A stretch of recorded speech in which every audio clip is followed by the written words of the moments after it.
ఈ వీడియోని సబ్స్క్రైబ్ చేయండి. సబ్స్క్రైబ్ చేయటం వలన వచ్చిన ప్రతి పైసా అమ్మవారి గుడికే వినియోగపడుతుంది. శుక్లాంబరధరం విష్ణుం శశివర్ణం చతుర్భుజం ప్రసన్నవదనం ధ్యాయే సర్వవిఘ్నోపశాంతయే.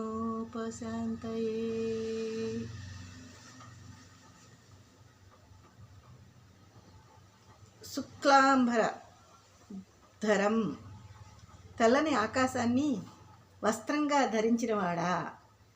ఆకాశాన్ని ధరించడం అంటే సర్వాన్ని తన ఆధీనంలో ఉంచుకున్నవాడు, సర్వాధికుడు, సర్వ జీవరాశికి ఆధారభూతుడు అని అర్థం.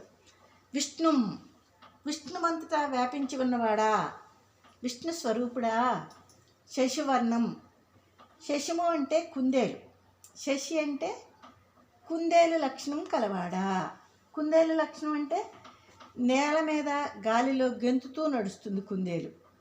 పూర్తిగా గాలిలోనూ ఎగరదు, పూర్తిగా నేల మీద నడవదు. ఇటువంటి ద్వంద్వ స్వభావము కలిగినది కాలం. 15 రోజులు శుక్లపక్షం, 15 రోజులు కృష్ణ పక్షములతో ఎదుగుదల తరుగుదల ఉంటుంది కదా.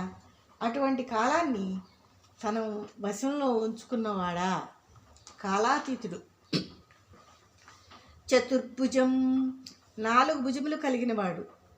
రోజులో ఒక భుజంగా, 15 రోజులతో ఏర్పడే పక్షం ఒక భుజంగా, 2 పక్షాలతో ఏర్పడే మాసం ఒక భుజంగా, 12 మాసాలతో ఏర్పడే ఒక సంవత్సరం ఒక భుజంగా కలిగినటువంటి వాడా అని అర్థం.